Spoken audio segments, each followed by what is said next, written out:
हम दोनों दो प्रेमी दुनिया छोड़ चले जीवन की हम सारी रस्में तोड़ चले।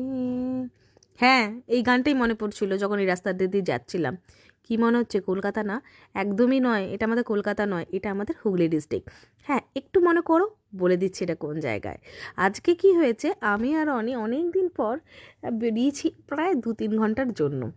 হ্যাঁ, অনেক কষ্টে তাকে রাজি করানো হলো, কিন্তু দিনটা আমাকে দিল সন্ধেবেলাটা কাজে চলে গেছিলো। ঠিক আছে, তাও অসুবিধা নেই, 6টা অবধি তো আমার সাথে ঘুরেছে। হ্যাঁ, ঠিক চিনেছ, চন্দননগর ভূতের রাজা দিলবর। আমার বাবা মা এখানে আগে খেয়ে গেছে, গিয়ে আমাকে বলেছিল জায়গাটা বেশ সুন্দর ডেকোরেশন করা হয়েছে, গিয়ে দেখিস।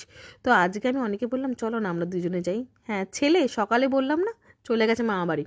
ওর কিছুতেই শনি রবিবার আমাদের সাথে ভালো লাগে না, তাও অনেক ধরে বেঁধে শনিবার রাখা হয়েছিল, রবিবার পালিয়ে গেছে মামা বাড়িতে। তো ও যখন চলে গেছে বেশ রাগ হয়েছে আমার। তো আমি ওকে বললাম চলো না আমরা দুজন মিলে ঘুরে আসি। তো একদম একাকিত্বভাবে হাজব্যান্ড ওয়াইফ ঘুরে গেলাম ভূতের রাজা দিলবর।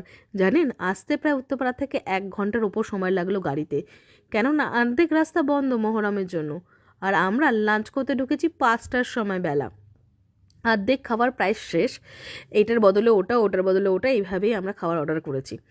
তো এইখানে ডেকোরেশনটা এতটা সুন্দর না, আমি একটু 4-5টা ভিডিও না করে পারলাম না। তো এই জায়গাটা একটু ঘুরে দেখাচ্ছি তোমাদেরকে, দেখো কি সুন্দর ডেকোরেশনটা। এখানে একটা সুন্দর পুরনো গান বাজছে, বেশ ভালোই লাগছে।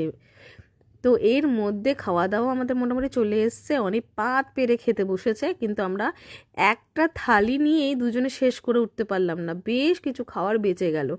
হ্যাঁ, খাওয়া দাওয়ার কোয়ালিটিটা মোটামুটি ছিল, খুব একটা ভালো নয়, তাও চলে যায় আর কি। কেমন লাগলো জান।